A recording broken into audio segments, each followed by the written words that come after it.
Hello guys, आप लोग कैसे हैं? आई होप कि आप लोग सब अच्छे होंगे और ज़्यादा आज कुछ नहीं कहेंगे, ठीक ना। और cost and management audit paper 19 का हम रिवीजन करने जा रहे हैं। देख लीजिए, ये हो गया पेपर 19 और इसका मात्र 20 मिनट हमारे साथ, ज़्यादा नहीं 10 से 20 मिनट बने रहेगा। उसमें पूरा आपका एकदम कंफर्म है कि पूरा के पूरा रिवीजन हो जाएगा। ज़्यादा हम इंट्रोडक्शन नहीं देंगे, ठीक ना। बने रहेगा पूरा वीडियो को पूरा आप लास्ट तक, जब एग्जाम के दम अंदर हेल रहे हो उस समय तक देख लीजिए और स्टडी मैट अपना रखिएगा, ठीक ना। उस समय जैसे जैसे बोलेंगे वैसे वैसे कर लीजिएगा। चलिए फर्स्ट, ज़्यादा कुछ टाइम बर्बाद नहीं करना, आपका 31 सेकेंड हो चुका है।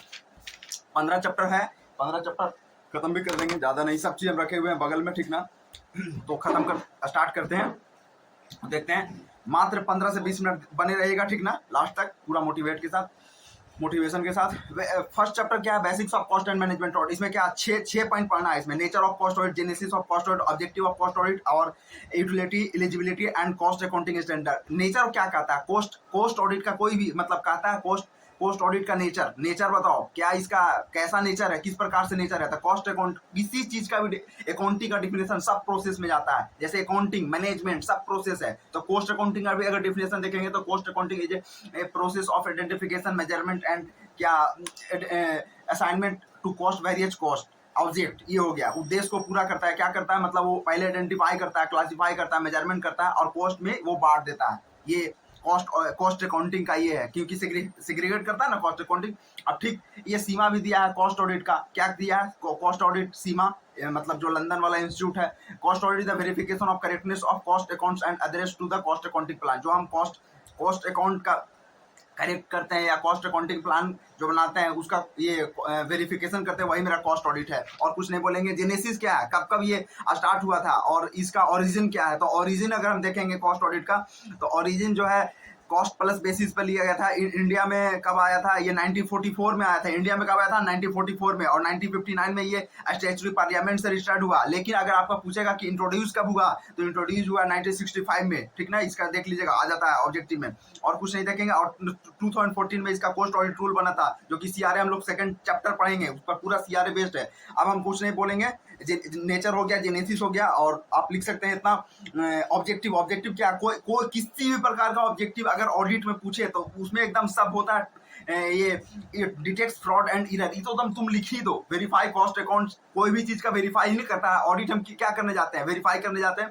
तो ये भी तुम पॉइंट, इंश्योर जो वर्ड है, इनहांस जो वर्ड है, ये सब वर्ड तुम अगर नहीं भी आते रहेगा तो वहां पे लाइन ये पॉइंट दे करके लिखते जाना। तो फर्स्ट पॉइंट क्या हो गया? Verify cost account, ensure that prescribe cost accounting and cost data. फिर डिटेक्ट फ्रॉड एंड एरर, तुम बुक से मिलाओ, सारा मिलेगा। हम पूरा एकदम फुल स्टडी मैट से बता रहे हैं, ठीक ना। तुम देखते जाओ। फिर क्या? Verify cost unit and cost centre. Cost unit wise देखते हैं, कॉस्ट सेंटर वाइज देखते हैं, इन्वेंटरी वैल्यूएशन करते हैं, कॉस्ट कंसाइजनेस करते हैं, रिकंसिलिएशन करते हैं, एबनॉर्मल लॉस और टाइम को देखते हैं। कॉस्ट रिडक्शन मेन इसका ऑब्जेक्टिव है। कॉस्ट रिड्यूस कैसे हो? कॉस्ट ऑडिट हम क्यों करते हैं? कॉस्ट रिडक्शन के लिए। यूटिलिटी एडवांटेज क्या है? रिलेवेंस क्या है कॉस्ट ऑडिट का? तो रिलेवेंस हम कॉस्ट इन्फॉर्मेशन निकालते हैं, वहां से इंपॉर्टेंट टूल निकालते हैं, एसेस करते हैं ऑर्गेनाइजेशन का, एक्सेस करके परफॉर्मेंस पता करते हैं, गुड प्रैक्टिस करते हैं कॉस्टिंग के लिए। और वर्किंग फ्रॉम कॉमन डाटा, बहुत सारा जो कॉमन डाटा रहता है कॉस्टिंग से, उसका निकालते हैं। फिर क्या है? इंटीग्रेटेड डाटाबेस इंफॉर्मेशन सिस्टम, वो निकालते हैं, ठीक है। ये हो गया यूटिलिटी एडवांटेज, हमको पता चल गया। मेनली 6 पॉइंट, कॉस्ट इन्फॉर्मेशन निकालते हैं, डाटा निकालते हैं और ये एक्सेस करते हैं डाटा को, और उसके बाद पता चलता है हमारा कि क्या उसमें कमी है।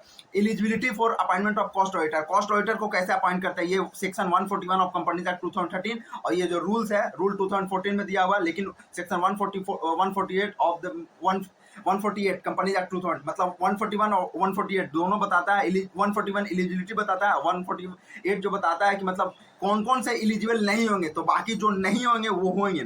तो सबसे पहले कौन? जो बॉडी कॉर्पोरेट है वो नहीं होगा, ऑफिसर एम्प्लॉय रिलेशनशिप नहीं रहेगा, जो पार्टनर रहेगा, पर्सन हुई जो पार्टनर नहीं रहेगा, 1 लाख से रिलेटिव वाला, या फिर इनडेटेड रहेगा 5 लाख तक, या गारंटी दिए हुए रहेगा 1 लाख तक। फिर उसका जो फर्म में अगर डायरेक्टली इनडायरेक्टली रिलेशनशिप रहेगा वो सब नहीं, केएमपी रहेगा नहीं रहेगा, की managerial personnel, full time management, वो काम करते रहेगा, तुमको रखेगा ऑडिट के लिए, तुम सही से उसका ऑडिट करोगे। फिर ये सब नहीं होगा। और वो क्या कहते हैं, कोर्ट से इंसॉल्वेंट वगैरह ये सब नहीं होना चाहिए। Executive matter. Cost accounting standard क्या है? 24 कॉस्ट अकाउंटिंग स्टैंडर्ड है। कॉस्ट अकाउंटिंग स्टैंडर्ड क्या करता है? ये बहुत सारे स्टैंडर्ड का एक सेट है। क्या कास्ट क्या, बहुत सारे स्टैंडर्ड का एक सेट, उसमें बताया गया कैसे तुम कॉस्ट ऑडिट करोगे, कैसे तुम इस मटेरियल का रिकॉर्ड रखोगे, कैसे तुम उसका रिकॉर्ड रखोगे, हर तरीका का कॉस्टिंग पे बात करता है। और 24 है, उसका भी हम जस्ट ट्रिक दे देंगे आपको, एकदम पूरा 1 मिनट में तो आपको जाहिर से हो जाएगा। 4 मिनट होगा, ज्यादा नहीं बोलेंगे। क्या फिर है कॉस्ट अकाउंटिंग स्टैंडर्ड? ज्यादा कुछ नहीं बोलता इसमें। अगर लिखेंगे तो स्ट्रक्चरल अप्रोच है, स्टैंडर्डाइज कॉस्ट है, इंफॉर्मेशन एंड कंसिस्टेंसी। ऑब्जेक्टिव में तुमको लिखना आ जाएगा information and consistency, basis of computing cost of uniform understanding. Chapter 2 आपका मस्त 2 मिनट लेंगे, ज्यादा नहीं, काहे कि फर्स्ट चैप्टर था इसलिए थोड़ा सा टाइम लग गया। रूल क्या है भाई? रूल जो है रूल 6 गो है और फॉर्म कितना है? 4। रूल क्या है? 6 गो और फॉर्म कितना है? 4। रूल 1 क्या कहता है? Rule 1 short title and definition बोलता है, जैसे कंपनी एक्ट 2013 तू पढ़ा था, जो फर्स्ट में क्या था, फर्स्ट चैप्टर शॉर्ट टाइटल। दूसरी प्रकार से यहाँ रूल 1 में भी शॉर्ट टाइटल कमिटमेंट है, जो 30/6/2014 को आया था। डिफिनेशन क्या है? Act, custom tariff act, cost accountant, CMA, सब का डिफिनेशन दिया, देख लो। Application of cost record. Cost record कहाँ अप्लाई होता है? बस 35 करोड़ याद रखो और कुछ नहीं, 35 करोड़। और दो मतलब ये कैटेगरी में होता है, रेगुलेटेड सेक्टर और नॉन रेगुलेटेड। रेगुलेटेड सेक्टर में 6 कंपनी दिया, नॉन रेगुलेटेड सेक्टर एग्जाम में आता है कौन रेगुलेटेड कंपनी है कौन रेगुलेटेड, तो 6 को तुम रेगुलेटेड याद करो, हम तुमको याद करा देंगे। और बाकी सब नॉन रेगुलेटेड सेक्टर है, ठीक है। थोड़ा सा लैंग्वेज ये हो जाएगा, लेकिन तुम अपना देखो ऐसे रिवीजन हो रहा है स्पीड में, क्योंकि तुम्हारा मेन मकसद है ये। अब कॉस्ट रिकॉर्ड कहाँ मैंडेटरी है? तो 35 करोड़ है। रेगुलेटेड या नॉन रेगुलेटेड, ये डोमेस्टिक या फॉरेन कंपनी कहीं भी रहे। रूल 4 क्या बोलता है? रूल 4 बोलता है कि एप्लीकेबिलिटी कॉस्ट ऑडिट कहाँ पे है, कॉस्ट ऑडिट अप्लाई कहाँ पे होगा। तो उसके लिए जो टर्नओवर दिया है कॉस्ट ऑडिट के लिए, रूल 4 के लिए, वो सिंपल, एक है 50-25, क्या है? एक है 50-25 और एक है 100-35। एक है 50-25 और एक है 100-35। तो 50-25 किसका? एक रेगुलेटेड सेक्टर के लिए, एक नॉन रेगुलेटेड सेक्टर। रेगुलेटर के लिए अगर 50 सेक्टर से ओवरऑल पूरा प्रोडक्ट पे, अगर कंपनी में मतलब पूरा ओवरऑल प्रोडक्ट पे 50 करोड़ से ज्यादा हो गया तो कॉस्ट ऑडिट अप्लाई होगा। लेकिन अगर उसका 48 ही है, लेकिन एक ऐसा प्रोडक्ट है उसका जो कि 26 करोड़ है, 26 करोड़ है। साउथ इंडियन वाले बच्चों थोड़ा सा आप लोग ये करना, क्योंकि आप लोग को थोड़ा सा इंग्लिश बैरियर रहता है, लेकिन डोंट वरी, आप स्टडी मैट से मिलाओ। और यहाँ तो रहेगा ना, स्टडी मैट से ही बोल रहे हैं, तो रूल 4 देखें, रूल 4 देखो स्टडी मैट में अपना, जो नया मैट से ही बता रहे हैं। तो 50 और 25 हो गया इंडिविजुअल प्रोडक्ट के लिए, और वही नॉन रेगुलेटेड के लिए 100 और 35। और फिर क्या है, अगर 75% से तुम्हारा फॉरेन रेवेन्यू हो गया ज्यादा, तो फिर अप्लाई नहीं होगा। Rule 4 shall not apply. Rule लेकिन तुमको रिकॉर्ड रखना पड़ेगा, ऑडिट कराओ या नहीं कराओ, लेकिन रिकॉर्ड रखना पड़ेगा। एसीजेड से अगर कुछ इनकम हुआ है तो वहां पे फिर नहीं करना होगा, ठीक है। रूल 4 हो गया। रूल 5 क्या होगा? Maintenance of cost record. कैसे रिकॉर्ड रखेंगे? तो CRA 1 में रखेंगे। कैसे रखेंगे? तो CRA 1 में। रुक जाओ जरा, थोड़ा सा ये हो गया था, किसी का पापा जी का कॉल आ गया था, तो उठाना है ना, कम से कम। हम किसी का कॉल उठाते हैं नहीं, लेकिन पापा जी का कॉल जरूर उठाते हैं। तो कहाँ थे? रूल 5 पे। रूल 5 कौन रिकॉर्ड रखेगा? तो CRA 1 में रखेगा। अब रूल 6 क्या बोलता है? वो जब कैजुअल वैकेंसी होता है, कैजुअल वैकेंसी कितना दिन के अंदर होता है? 60 डेज, 180 डेज, 30 डेज, कितना? 30 डेज के अंदर रखना पड़ता है, ठीक है। देखते हैं, उसका भी देख लेंगे। कैजुअल वैकेंसी BOD फिर अपॉइंट करेगा। अब देखते हैं रूल 6 क्या बोलता है। सबसे पहले कोई फाइनेंशियल ईयर हो जाएगा तो 180 डेज वहां से तुम कॉस्ट ऑडिटर अपॉइंट कर लो। और उसमें भी चक्कर है, विचएवर इज अर्लियर वाला, एक 30 डेज देता है और एक देता है 180 डेज, ठीक ना। कि फॉर्म क्या करेगा? CRA 2 में फॉर्म देगा कि वो सेंट्रल गवर्नमेंट को इंटीमेट कर देगा कि हम देखो ले आए हैं कॉस्ट ऑडिटर, ठीक है। और वहां से फिर अगर कैजुअल वैकेंसी हो जाएगा तो 30 डेज के अंदर फिर भरेगा कॉस्ट ऑडिट, ठीक है।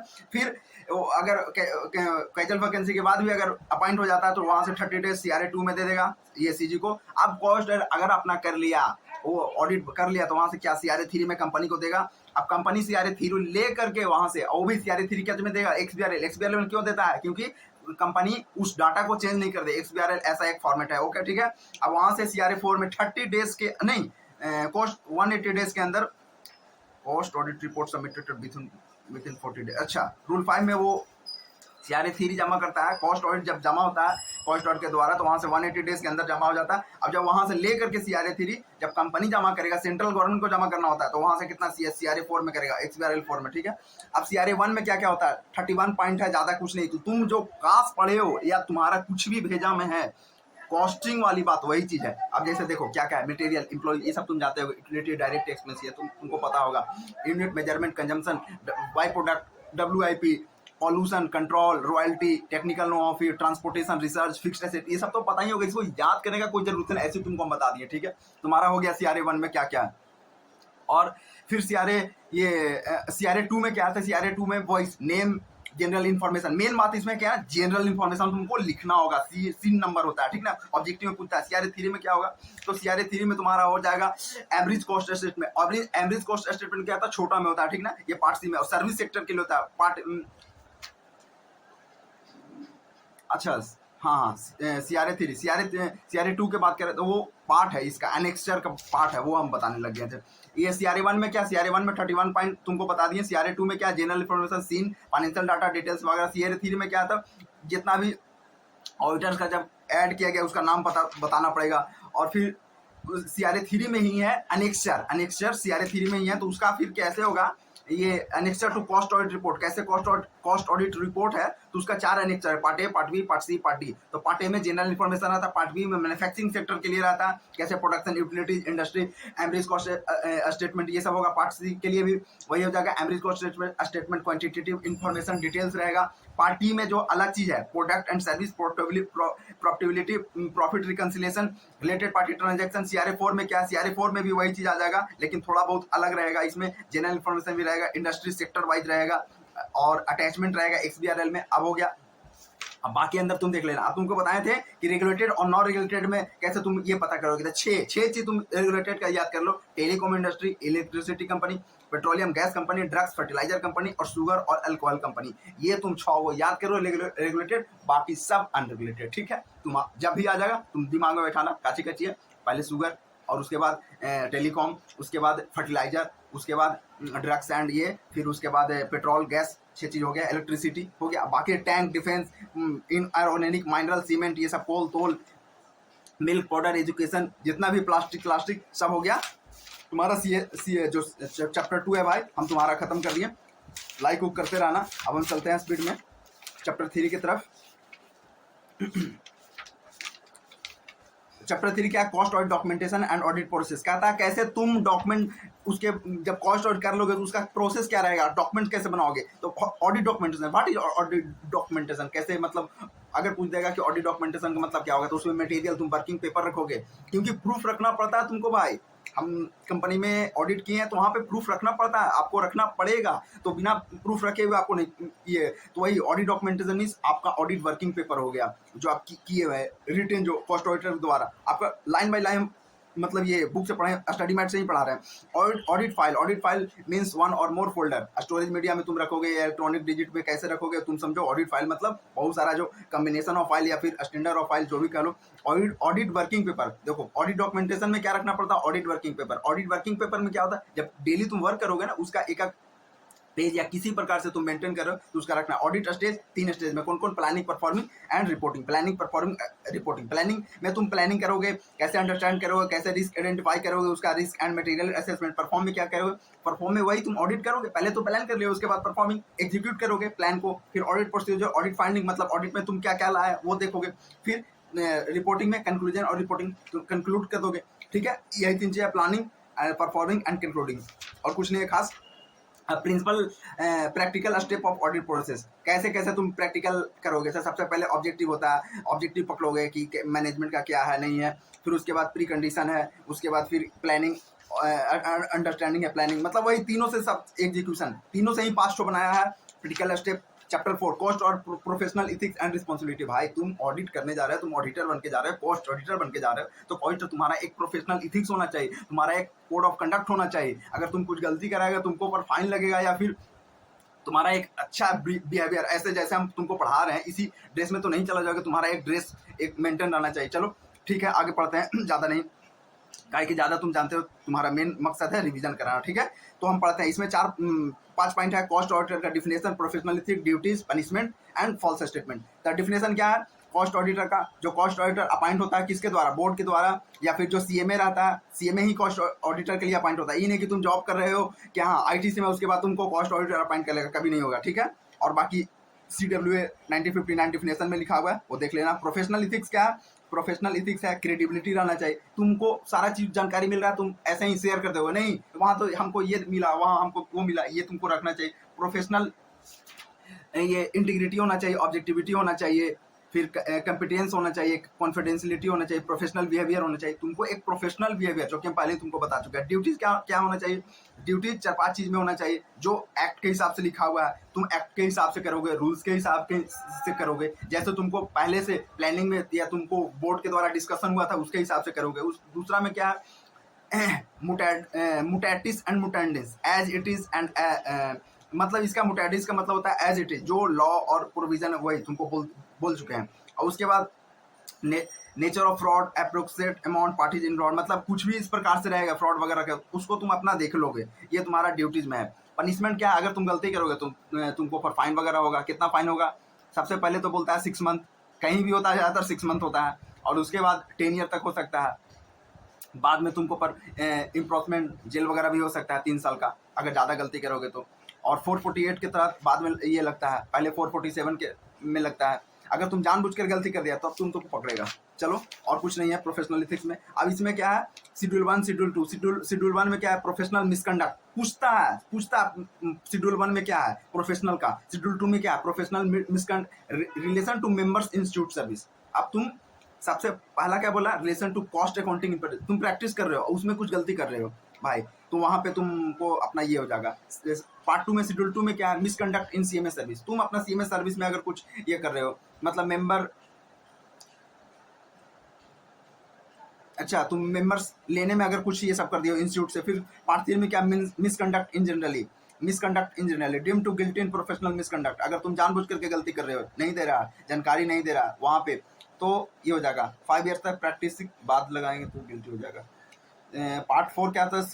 फर्स्ट शेड्यूल के पार्ट 4 में गिल्टी होगा, ओनली 6 मंथ तक जेल बच जाएंगे। अच्छा, अगर वही 6 महीने तक जेल, और बाद स्टडी नोट 5, और कुछ तो ऐसा कुछ छूट या नहीं। ये 4 गो शेड्यूल देख लेना तुम अपने से। Overview of cost accounting standard and GSEP. तो सबसे पहले 24 स्टैंडर्ड को तुमको ऐसे याद कर देते हैं। एक गीत है, शायद हम गाया नहीं, गा ही देते हैं। कैसे कैसे ओ कैसे कैसे ओकरा से तोरा यहाँ, ये एक बहुत एक मतलब जो एक टोन है भोजपुरी सॉन्ग का और हिंदी सॉन्ग का, उसको मिलाया हुआ, शायद नहीं बोलते हैं। तुम देख लेना। फिर भी याद रखने के लिए क्या मेमोरी, ठीक है, अपना एक निमोनिक्स बनाओगे। जैसे फर्स्ट में क्लासिफिकेशन हो गया, कैपेसिटी डिटर्मिनेशन हो गया, प्रोडक्शन एंड ऑपरेशन ओवरहेड हो गया, फिर एक्विजिशन हो गया, 5th में ट्रांसपोर्टेशन हो गया, मटेरियल हो गया। तुम 6 मटेरियल पढ़ा ही होगा बहुत बार, तुम 1-2 तो याद करो। अच्छा, 6 में मटेरियल होगा तो 7 में एम्प्लॉय होगा, फिर 8 में यूटिलिटीज हो गया तो 9 में पैकिंग हो गया, और 10 में तो तुम पढ़ा डायरेक्ट एक्सपेंस, ऐसे करके याद रखो। फिर 11 में एडमिनिस्ट्रेटिव हो गया, 12 मतलब 1-2 तो अगर याद है तो उसका आगे पीछे वाला ऐसे करके याद करो, ठीक ना। इसी प्रकार से तुम देख लेना 24 आता ही आता है। अब कास 1 क्या बोलता है, तो तुम ज़्यादा हम तो इतना डिटेल नहीं बताएंगे, एक वो हम बताते हैं। सब जितना भी कास अगर पूछ देगा, इसको एक्सप्लेन करो, उसको एक्सप्लेन करो, कुछ नहीं। Introduction, objective, scope, definition, measurement and conclusion, इस तरह से तुम कर देना। तो इसमें डिफिनेशन दिया हुआ, इंट्रोडक्शन दिया हुआ। इंट्रोडक्शन क्या बोलता है? देखो लैंग्वेज देखो, the standard deals with the principles of classification of cost for the determining the cost of product और सर्विस। ये हो गया फर्स्ट। ऑब्जेक्टिव क्या है? The objective of the standard is to bring informative and consistency in the principles of classifications of cost for disclosure and presentation in the cost statement of product of service. क्या मतलब इसमें क्या बोला? Informative and consistency. ये word एकदम लिखना ही लिखना है तुमको, informative and consistency in the principles of classification. यहाँ पे क्या क्लासिफिकेशन है। अगला स्टेट तुमको दिखा देते हैं, ये रिलेट करवा करके देखो। ऑब्जेक्टिव दूसरा पे informative and consistency in the principles and method, या क्या है? कैपेसिटी डिटर्मिनेशन है। कैपेसिटी डिटर्मिनेशन करने का मतलब कैसे निर्धारित करेंगे, कैसे कैपेसिटी बनाएंगे। तो यहाँ पे क्या बोल दिया? Principles and method of determination of the capacity and with reasonable, सारा का सारा वही हो जाएगा। अब तुम इंट्रोडक्शन देख लो भाई, अपना ऑब्जेक्टिव देख लो, स्कोप का भी होगा। The standard shall be applied to cost statement and including those requiring attestation which require determination of the capacity for assignment of work. यहाँ भी देखो, standard shall be applied to cost statement which require classification, presentation, disclosure. कैसे कैसे? First में classification of cost है, तो जाहिर सी बात है कि तुम क्लासिफाई करोगे, प्रेजेंटेशन करोगे, डिस्क्लोज करोगे, ये हो गया। तो इस तरह से हो गया। अब तुम देख लेना लास्ट में हम 1-2 चीज, transportation, average cost of transportation, इसमें भी देख लो। तुम स्टडीमेट से मिलाओ सारा अपना। अगर नहीं होगा स्टडीमेट तुम्हारे पास, नया वाला डाउनलोड करो अभी एकदम इंस्टीट्यूट के साइट पे, और इंस्टीट्यूट के साइट मेरा लिंक में रहेगा, वहां से एकदम तुरंत डाउनलोड कर लो, देख लो। Introduction, objective, scope, definition, maintenance, cost C treatment, यही सब हो गया। सब में यही मतलब 6-7 चीज तुम बना के लिख दो अपना, इंट्रोडक्शन, स्कोप, डिफिनेशन और उसके बाद मेजरमेंट, डिस्क्लोजर, यही 4-5 चीज तो रहता है और कुछ नहीं। और जिस प्रकार से मतलब कॉस्ट अकाउंटिंग स्टैंडर्ड उसके हिसाब से जो एम्प्लॉय कॉस्ट, तो एम्प्लॉय कॉस्ट में क्या क्या रहेगा, एम्प्लॉय का कॉस्ट स्ट्रक्चर रहेगा, तो इसके लिए एक अलग चीज बनेगा। डिफिनेशन, इसमें भी इंट्रोडक्शन, ऑब्जेक्टिव, स्कोप, डिफिनेशन है। अब इसमें क्या, एक प्रिंसिपल्स ऑफ मेजरमेंट, कैसे कैसे एम्प्लॉय के लिए काम करेगा एम्प्लॉयर, कैसे बोनस देगा, कैसे रिम्यूनरेशन देगा, ये सब हो गया। प्रेजेंटेशन कैसे करेगा, यूटिलिटीज, यूटिलिटीज कहाँ पे है, पैकिंग मटेरियल कॉस्ट, देख लो भाई। डायरेक्ट एक्सपेंस देख करके जाना कास्ट पूरा खटखट। हम तो तुमको जस्ट एक रिवीजन के लिए, शॉर्ट रिवीजन के लिए हम बता रहे हैं, क्योंकि तुम तो एग्जाम के टाइम में बैठे हुए हो ना, या फिर कोई आम आदमी भी देख सकता है इसको नॉर्मल पढ़ने के लिए। अब क्या है, overview, guidance note, cost accounting standard, GACP principles. एक जीएसीपी है, general accepted cost accounting principles, मतलब जैसे तुम जनरली गैप पढ़ा ना, गैप अकाउंट्स में, उसी प्रकार से यहाँ पे कॉस्टिंग, कॉस्टिंग अपना है, अपना डिपार्टमेंट है तो अपना ये बना रखा है। प्रिंसिपल्स एप्लीकेबिलिटी कॉस्ट, ये भी कुछ नहीं है। अब यहाँ पे दिया हुआ है कास्ट से प्रॉब्लम, तुम एक दो प्रॉब्लम देख के जाना। जैसे फर्स्ट इलस्ट्रेशन क्या कहता है, हम इलस्ट्रेशन के भी तुमको समझा देते हैं कैसे। फर्स्ट जो इलस्ट्रेशन है, देखो, install capacity, practical, actual, normal, ideal, abnormal, ये निकालना है। तो इंस्टॉल में कैसे कैसे निकालेंगे। अब company specification, number of shift देख, 1500 यूनिट का, 1500 का। अब देख लो 1500, अब 3 शिफ्ट में काम किया है और 8 आवर काम किया है, तो 365 इंटू 8 इंटू 3 इंटू 1500 हो गया इतना वन। अब उसी प्रकार प्रैक्टिकल कैपेसिटी, तो प्रैक्टिकल कैपेसिटी के जितना डेज अवेलेबल है इंटू अवेलेबल आवर पर शिफ्ट इंटू, मतलब वही चीज तुमको खाली दिमाग में लाना होगा कि कैसे पूछ रहा है, ठीक ना। एक्चुअल। अब सेकंड ऑब्जर्वेशन बेस्ड क्वेश्चन है, कितना ऑब्जर्वेशन क्वेश्चन है। और थर्ड, फोर्थ का भी सेम है, तुम देख लेना। फिफ्थ का भी सेम 1 का हिसाब से है। जो 6 है इलस्ट्रेशन, वो कास्ट 4 का है। अब कास्ट 4 क्या पढ़े थे,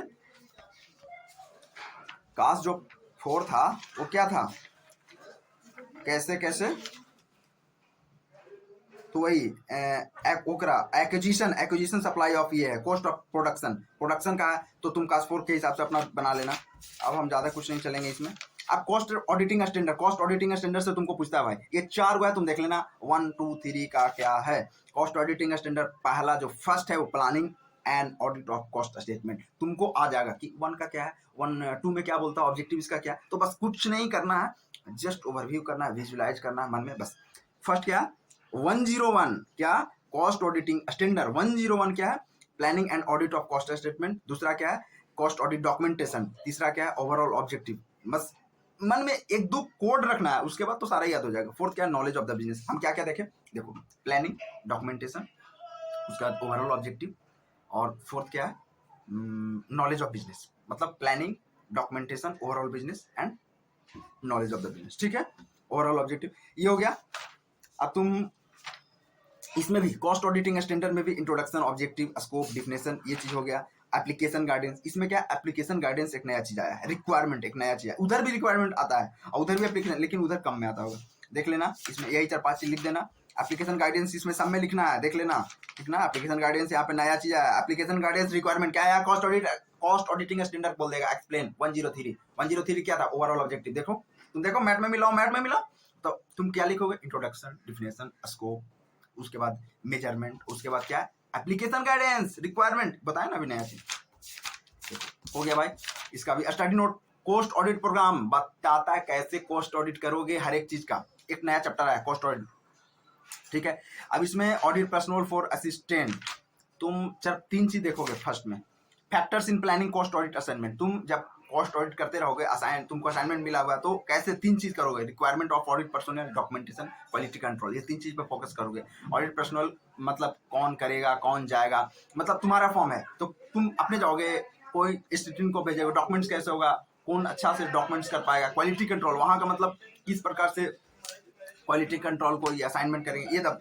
अब checklist of audit varies cost elements, अब चेकलिस्ट दिया है और ये 16 चेकलिस्ट है, बता पूछेगा ऑडिट ऑफ प्रोडक्शन में कैसे, मतलब ये है, तो ऑडिट ऑफ प्रोडक्शन क्या क्या होता है उसमें, तो इसमें 6 पॉइंट दिया है ऑडिट ऑफ प्रोडक्शन में। फर्स्ट जो है, अब पहले 16 बोल देते हैं, कितना है, audit of production, raw material की raw material, 4th electricity cost, book से मिलाओ तुम अपना cost of electricity generated by DG set, इससे पूछ देता है question. Demineralize water cost, steam cost, store and spare cost, repairs 9th में, 10th में एम्प्लॉय कोस्ट, 11th में इंश्योरेंस कोस्ट, 12 में डिप्रिसिएशन कोस्ट, 13 में एडमिनिस्ट्रेटिव, 14 में सेलिंग, 15 में पैकिंग और 16 में सेल्स वैल्यू। अब क्या है इसमें बोल रहा है कि मतलब चेकिंग कैसे कैसे तुम ऑडिट का मतलब कॉस्ट बनाओगे, अपना कॉस्ट एलिमेंट जैसे देखो कॉस्ट रिकॉर्ड वो रखता है। कॉस्ट रिकॉर्ड तो बहुत तरह से रखता है, 31 बताए थे CRA 1 में फॉर्म में, उस तरह से वो अगर जिसके पास कॉस्ट रिकॉर्ड अप्लाई हो जाएगा तो सोचो कितना बड़ा वो कितना हिसाब से रखेगा। और जब तुम कॉस्ट ऑडिट करोगे तो अपना भी डॉक्यूमेंटेशन सही से ना करोगे,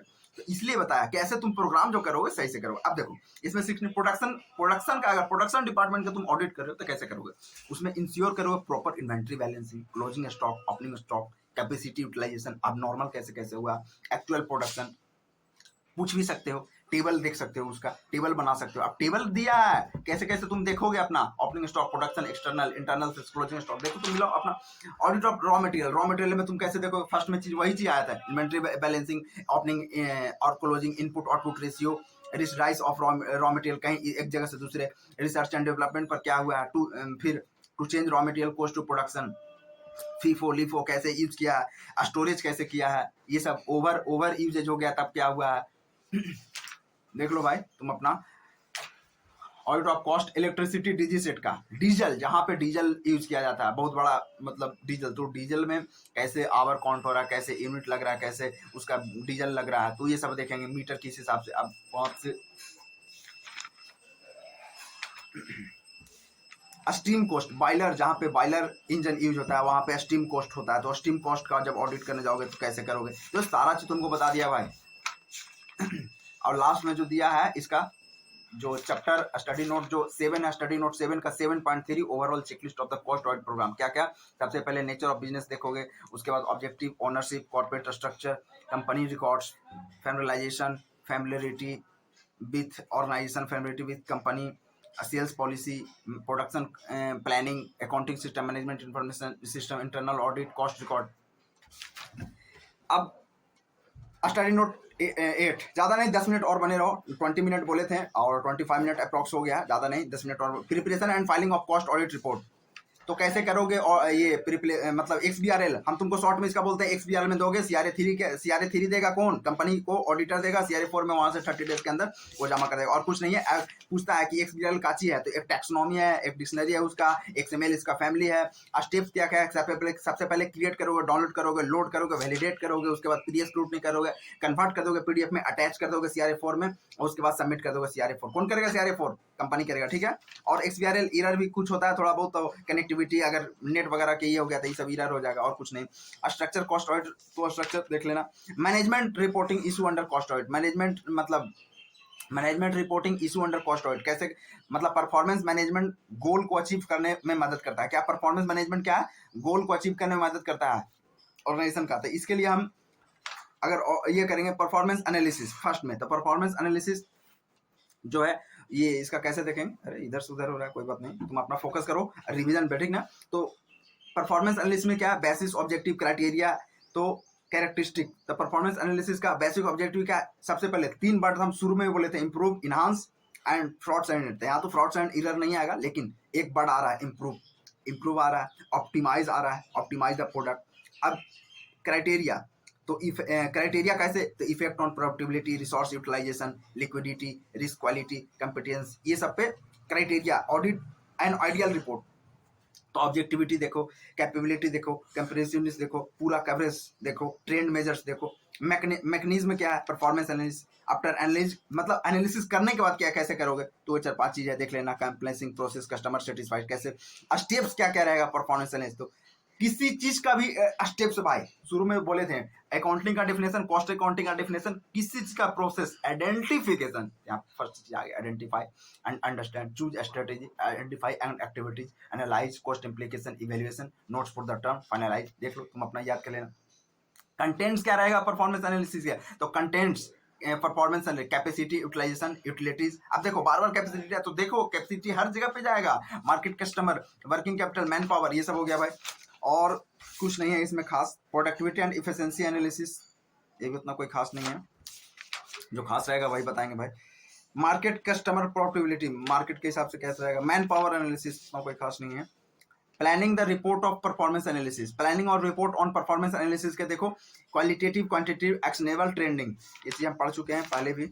इसमें इलस्ट्रेशन है प्रॉफिटेबिलिटी बेस्ड, फिर है प्रॉफिटेबिलिटी बेस्ड, एक दो इलस्ट्रेशन है, देख के जाना। और ज्यादा बेटर रहेगा तुम 1 या 2 देख लेना, ठीक है, तो तुमको सब समझ में आ जाएगा। 1 भी देख लेना, 1 और 2 देख करके जाओ, ठीक ना। 1 और 2 जरूर देख लो एग्जाम के लास्ट तक। अरे क्या करना है, बुक खोलो, स्टडी मैट खोलो, उसके बाद पूरा इलस्ट्रेशन भरा हुआ है, जरूर नहीं कॉपी, खाली तुम स्टडी मैट पे फोकस करो और सारा चीज स्टडी मैट के हिसाब से पूछता है, ठीक है। Basis of management audit, basis of management audit, अरे तो भाई तुम 12th में पूरा मैनेजमेंट भर भर के पढ़ के आया, planning, organising, staffing, directing, controlling, तो तुमको पता ही नहीं है मैनेजमेंट ऑडिट। अब उसी मैनेजमेंट है तो मैनेजमेंट का ऑडिट कैसे होगा। मैनेजमेंट ऑडिट ऑप्शनल है भाई, कोई ये नहीं। Management audit the total examination of transaction of an organisation and include check the effective of manager. क्या बोलता है कि टोटल एग्जामिन करेंगे ट्रांजेक्शन का, कैसे कैसे उसका मैनेजमेंट इंटरनल चीज देखेंगे। मैनेजमेंट ऑडिट डील्स विद, क्या करता है, अजीब objective of the organisation, policy and procedure, ये चीज करता है। मेन ऑब्जेक्टिव क्या होता है, इंश्योर, देखो इंश्योर आ गया ना तुमको यहाँ पे, to ensure optimum utilise, objective है इसलिए इंश्योर है, ऑब्जेक्टिव हर जगह पे आएगा, इंश्योर, इनहांस, ये सब जो वर्ड है ना हर चीज में, लॉ में भी तुम्हारा आ जाएगा भाई, ठीक ना। Highlight efficiency improvement, highlight week link organisation, मतलब तुम जहाँ पे वीक पॉइंट रहेगा तो उसको बताएगा भाई देखो हम आपका ऑडिट ये किए, वो तो लैंग्वेज में हम तुमको बताने के लिए बता दे रहे हैं, ठीक है ना, तुम अपना समझ लो। Anticipate problems and suggest remedies, उसका अगर कहीं पे कुछ गलती रहेगा तो तुमको अपना सजेस्ट कर दोगे। नीड्स क्या रहा है मैनेजमेंट ऑडिट, तो हम क्या मैनेजमेंट ऑडिट का डेफिनेशन पढ़ेंगे, ट्रांजेक्शन को चेक करता है। तो सिंस इंडिपेंडेंस के बाद ये सब आया कि नहीं कुछ सोशल इनबैलेंस हो जा रहा है, ये एम्प्लॉय वगैरह को मोटिवेट नहीं मिल पा रहा है, तो कहाँ पे कॉज नहीं पता चला, तो ये सब के लिए मैनेजमेंट ऑडिट का आवश्यकता पड़ा। नीड मतलब आवश्यकता।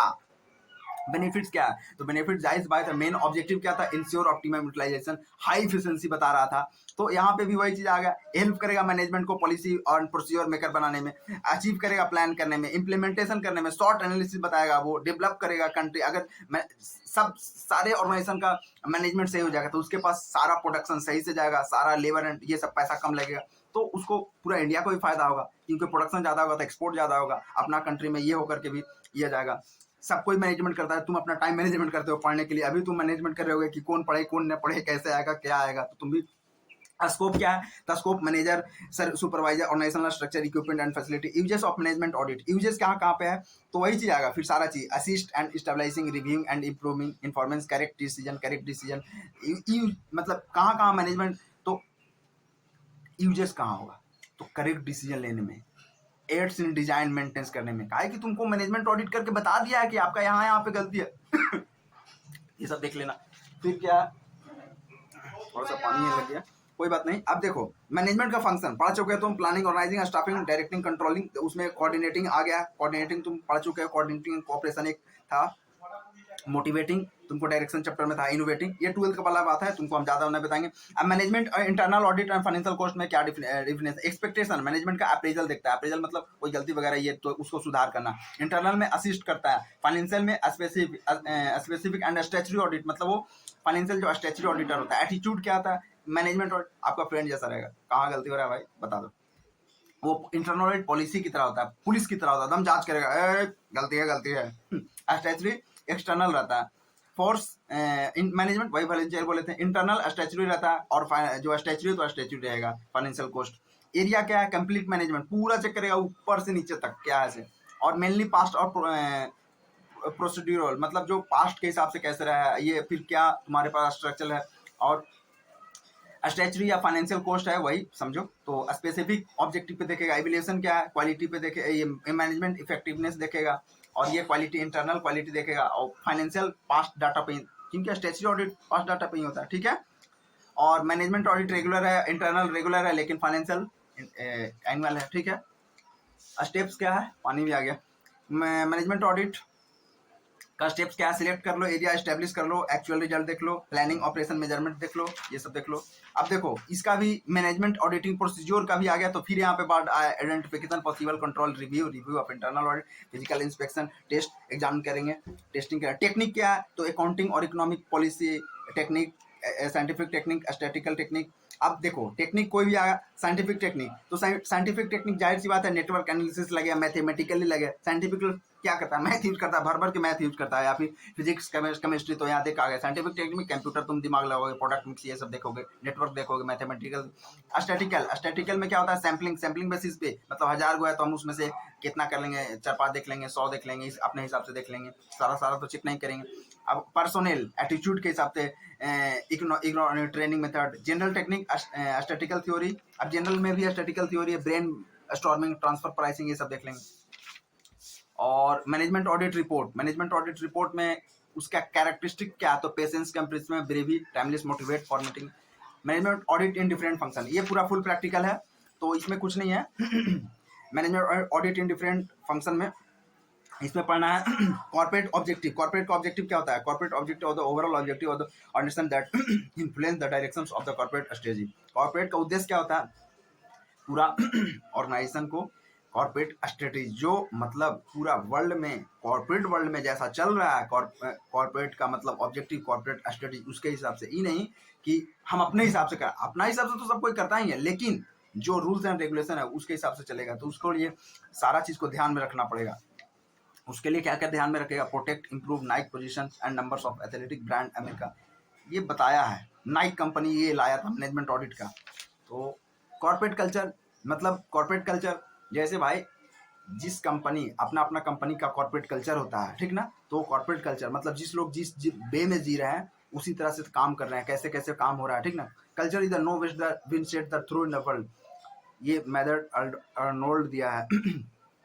तुम समझते होगे कॉर्पोरेट कल्चर का मतलब, ज़्यादा हमको ये सब बताने का नहीं है। अब इसमें क्या क्या आएगा, प्लान परफॉर्मेंस ग्रोथ आ जाएगा, गुड एम्प्लॉय रिलेशंस आएगा, म्यूचुअल ट्रस्ट होगा, मतलब कॉर्पोरेट कल्चर कैसे बिल्टअप करोगे, कैसे एम्प्लॉय से रिलेशन बनाओगे ताकि तुम्हारा काम सही हो, म्यूचुअल ट्रस्ट कर पाओगे, फ्यूचरिस्टिक फ्यूचर को देखोगे। कॉर्पोरेट सर्विस ऑडिट कहाँ पे होता है, सर्विस ऑडिट मतलब पूरा वो सर्विस को देखता है, कैसे यहाँ पे काम हमारा चल रहा है, इस तरह से। कॉर्पोरेट डेवलपमेंट ऑडिट, डेवलपमेंट के ऑडिट पर होता है। अब इसमें क्या हो जाएगा, डेवलपमेंट ऑडिट में जाहिर सी बात है शॉर्ट एनालिसिस करेगा। शॉर्ट में क्या होता है, स्ट्रेंथ, वीकनेस, अपॉर्चुनिटी, थ्रेट, पढ़ रखा हुआ इंटर में। इसमें क्या, corporate objective, delegation authority, span of control and management, evaluation of personnel development, consumer service audit, audit of environmental pollution control. अब देखो इन्वायरमेंटल ऑडिट, जाहिर सी बात है तुम्हारा कंपनी उस तरह से पोल्यूशन वगैरह करता होगा, जरूरी नहीं है कि सिर्फ धुआं निकलता है वही पोल्यूशन करता है, एयर पोल्यूशन कर देता है, वाटर पोल्यूशन, नॉइज पोल्यूशन, हल्ला भी तो करता है, स्मेल पोल्यूशन, गंदा भी तो फैलाता है, thermal pollution, visualise, climate pollution, climate को भी नुकसान पहुंचाता है, रेडिएशन प्रकार से, सॉइल लैंड वगैरह को भी। एनर्जी ऑडिट, जहाँ पे तुम अपना ऐसा जगह पे जा, कोल वगैरह, कोल से तुम ये इलेक्ट्रिसिटी बना रहे हो तो वहाँ पे एनर्जी ले रहे हो, तो वहाँ पे एनर्जी ऑडिट होगा, स्टीम वगैरह का। प्रोडक्टिविटी, सीएसआर कहाँ पे अप्लाई होता है, जहाँ पे 500 करोड़ से ज़्यादा नेटवर्थ रहता है, उसके बाद 2% एवरेज नेट प्रॉफिट का करना पड़ता है, ऑल लिस्टेड कंपनी में अप्लाई होता है। प्रोप्राइटरी ऑडिट मतलब जितना तुम पैसा लगाए उसका यूटिलाइजेशन एंड ऑप्टिमम रिटर्न सही से मिला है, तुम्हारा हो गया। स्टडी नोट 11, स्टडी नोट 12 देख लो। स्टडी नोट 12 में कुछ नहीं है, 4-5 चीज़ है, मतलब उसका फंक्शन देख लोगे। How here we shall discuss various management checks enumerated as follow, मतलब सेल्स बहुत सारा, मतलब सेल्स डिपार्टमेंट या परचेज डिपार्टमेंट को जब करने लग जाओगे तो क्या क्या चेक करोगे, तो कॉर्पोरेट मतलब evaluation of corporate image, corporate image को जब इवेल्यूएट करोगे तो उसको देखो, जब कोई भी डिपार्टमेंट को करोगे चेक तो देखो directorial check, managerial check, organisation check, capital check, data processing, attender procedure check, planning function, सारा चीज तो एक डिपार्टमेंट नहीं अप्लाई, लेकिन इसमें से जहां जहां अप्लाई होगा तुमको चेक करना होगा, मोर ऑफ द इसमें से अप्लाई होगा। Method, system, security check, financial functional check, distribution, अब यही पूरा आ गया, तुम देख लेना, इसमें तो तुम पढ़ चुका होगा। चलो सबका फेवरेट इंटरनल कंट्रोल, आ जाओ। कहाँ मोटिवेट तुम लोग लगता नहीं है, और छोड़ के भागो नहीं, बस 5-10 मिनट, तुमको बोले थे 20 मिनट, लगता है कि 40 मिनट लग जाएगा, ज्यादा नहीं, तुम 2 के स्पीड में देख लेना, ठीक ना। तो इंटरनल कंट्रोल क्या है, इंटरनल कंट्रोल तुम लोग जानता होगा, हम कुछ नहीं डिफिनेशन वगैरह बताएंगे। इंटरनल कंट्रोल एक आइडेंटिफाई करता है इस risk of material misstatement, और इसका ऑब्जेक्टिव क्या, टाटा, तुम अपना टाटा शॉर्ट फॉर्म रखो, objective internal control Tata, transaction are executed, all transaction first में ट्रांजेक्शन आर एग्जीक्यूटेड, सेकंड में ऑल ट्रांजेक्शन, ये तुमको स्टडी मेट से हम बता रहे हैं, ठीक ना, देख लो अपना मिलाओ। फिर एसेट्स आर सेफगार्ड फॉर्म, देख लो एसेट, द रिकॉर्डेड एसेट, टाटा, तुम क्या ट्रांजेक्शन, ऑल ट्रांजेक्शन, एसेट्स, फिर द रिकॉर्डेड, तुम टाटा शॉर्ट फॉर्म में। ओसीएफए भाई साहब क्या, स्कोप, ओसीएफए भाई साहब मतलब operational control, administrative control, financial and accounting control, compliance control. तुम ट्रिक लिख लो, वो सी पे भाई साहब। स्कोप, इंटरनल कंट्रोल का स्कोप। स्ट्रक्चर क्या है इंटरनल कंट्रोल का? तो type of business, magnitude, infrastructure, potential. अब लिमिटेशन ऑफ इंटरनल कंट्रोल। तो लिमिटेशन ऑफ इंटरनल कंट्रोल तुम लोगों को शायद मजाक लगेगा। एमसी चाइना, एमसी का मतलब तुम लोग समझ जाना, ठीक ना? तो एमसी चाइना, एमसी चाइना से देखो, एम से क्या आएगा? मैनिपुलेशन मैनेजमेंट, मतलब मैनिपुलेट भी तो हो सकता है, मैनिपुलेट भी हो सकता है। सी मतलब कैल्यूजन एमंग एम्प्लॉय, और फिर सी मतलब कॉस्ट, एच मतलब ह्यूमन एरर, आई मतलब इनएडिक्वेट प्रोसीज्योर, एन मतलब नो कंट्रोल। तुम अपना ट्रिक लिख लेना। इवेल्यूशन ऑफ इंटरनल कंट्रोल 4 चीज देखता है, narrative, checklist and questionnaire and flow chart. और नेसेसिटी क्या क्या होता है? Identify weakness, detect fraud and error, ये सब को आवश्यकता होता है जो इंटरनल कंट्रोल होता है। मिस यूज को देखता है, मोरल देखता है, ऑनेस्टी स्टाफ को, इफेक्ट्स बुक चेक करता है पूरा। इसका 3 चीज होता है स्कोप में, internal initial position, intermediate position and contemporary position. Initial में क्या फोकस ट्रांजैक्शन को करेगा, इंटरमीडिएट में फोकस फाइनल ऑडिट को करेगा, कंटेम्परेरी में रिस्क बेस्ड मटेरियल और फोकस ऑन इंफॉर्मेशन सिस्टम को देखेगा। प्रिपरेशन कैसे होता है ऑडिट को? डिटरमाइन स्कोप करेगा, फिर नॉलेज को ऑब्टेन करेगा, कैसा कैसा क्लाइंट का बिजनेस है, कैसा इवेल्यूएट करेगा अकाउंटिंग, और determine the nature and timing देखेगा, एडिक्वेट डॉक्यूमेंटेशन प्रोसेस देखा, इश्यूज ऑफ, फिर ऑडिट रिपोर्ट। ऑडिट टेक्निक कैसे होता है? वॉचिंग, कंफर्मेशन, फिजिकल, एनालिटिकल, इस सब देखोगे, scanning, flow chart, electricity, inquiry, सब करोगे। ऑडिट प्रोग्राम क्या है? इट इज डिटेल ले और the action plan which certain the exact audit procedure to apply the exact details items. मैंने advantage of audit road, Pushpa movie भी तुमको याद होगा। अब देख लो पुष्पा से कैसे हो गया। तो पुष्पा से जो हो गया, पी से हो गया properly allocated to the audit. तुम मिलाओ अपना स्टडी मेट से, मिलेगा तुमको। सर्व यू से हो गया तुम्हारा, यू से क्या हो गया? Informative of the work. फिर एस से हो गया तुम्हारा सर्व्स टू रेडी चेकलिस्ट। फिर पी से क्या हो जाएगा? Position to the account individual responsibility. A से फिर क्या हो जाएगा तुम्हारा? ए से ए से हो गया ऑडिटर में easily know the extend work done. इस प्रकार से तुम रखोगे ध्यान में। एक था पुष्पा, एक ओ सी ए पे भाई साहब। प्रिपरेशन फॉर एन ऑडिट का भी लिख लो, डू डिड फॉर इंटरटेनमेंट, पूरा मिल जाएगा। डिफाइनिंग डी से डू डिड फॉर इंटरटेनमेंट, तुम लिख लो पूरा। इंटरटेनमेंट में कुछ नहीं आएगा, ई आएगा, ठीक ना? और कुछ नहीं, do did, D O D, do D I D, पूरा में लिखना एफ ओ आर, फॉर और इंटरटेनमेंट, तुम्हारा सब मिल जाएगा, देख लो। डिसएडवांटेज में तुम रूली लिख लो, एर आर एल आई, रूली मतलब रूल होता है, रूल में आई जोड़ दो। तो रिजिड प्रोग्राम, यू में हो गया अनयूजुअल और न्यू एरिया, एल में हो गया लूज इंटरेस्ट एंड इनिशिएटिव, आई में हो गया इनएफिशिएंट, ये डिसएडवांटेज हो गया। कंटिन्यूस ऑडिट, फाइनेंशियल ऑडिट पूछ देता है, फाइनल ऑडिट, कंटिन्यूस ऑडिट पूरा कंटिन्यूस, और फाइनल ऑडिट एक होता है। रोल क्या क्या होता है इंटरनल ऑडिट का अपना? तुम एक्सपेक्टेशन कैसे रखता है? रोल क्या क्या होता है? सबसे पहले तुम अपना क्वालिफिकेशन तुम्हारे में सही रहना चाहिए, ये एक्सपेक्टेशन रखता है बोर्ड। सीएमए होना चाहिए तुमको, एक नॉलेज होना चाहिए अपना। इंटरनल ऑडिट और कुछ तो नहीं है कंपल्सरली किसके कंपनी पे इंटरनल ऑडिट। अब ये है इंटरनल कंट्रोल जो है, तो अनलिस्टेड कंपनी के लिए 25, 50, 100, 200, 25, 50, 100, 200। 25 क्या है? डिपॉजिट। 50 क्या है? Paid up share capital. Outstanding loan, ये आउटस्टैंडिंग लोन कितना? 100 करोड़ और 200 करोड़ टर्नओवर, ठीक है। और प्राइवेट कंपनी के लिए 100, 200। 100 क्या है? आउटस्टैंडिंग लोन, 200 टर्नओवर, ठीक है। और फिर देखते हैं तो कारो internal audit of service organisation. अब इसको सिंपल है, सर्विस ऑर्गेनाइजेशन का ऑडिट कैसे होता है तो देख लेते हैं।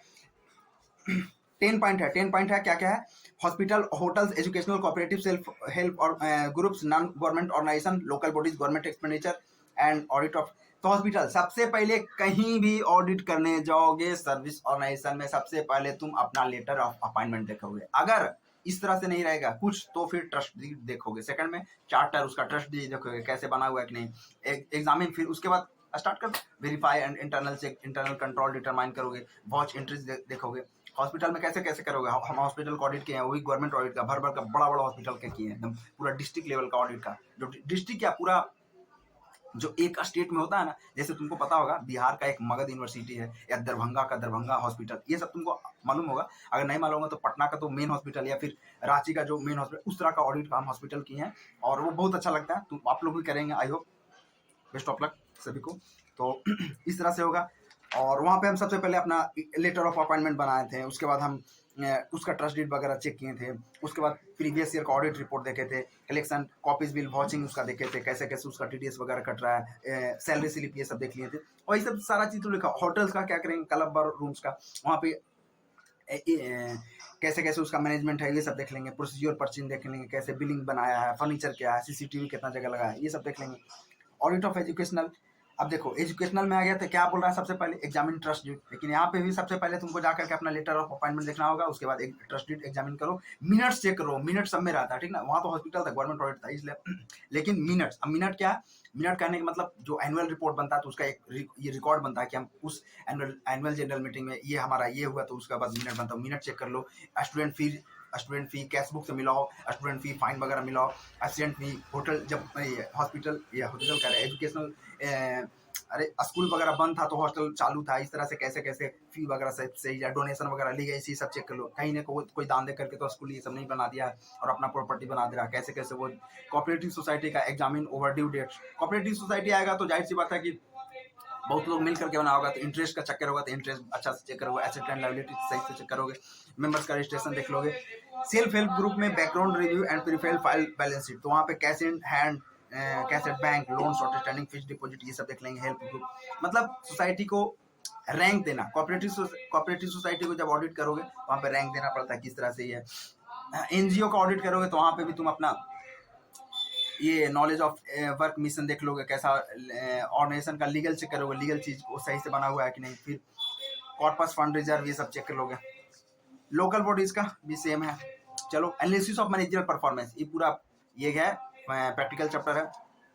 Performance appraisal what it means, मतलब 12 चैप्टर है इसका। यूटिलिटी बेस्ड मल्टीप्लायर से तुम इलिस्ट्रेशन देख लेना, हम अब नहीं बताने जा रहे हैं, बहुत टाइम लैप्स हो गया, 45 मिनट्स हो गया, और तुम 2 के स्पीड में देख लेगा। रेशियो का तुम आप ये देख लेना, फार्मूला वगैरह देख लेना, रेशियो से आ जाएगा फार्मूला।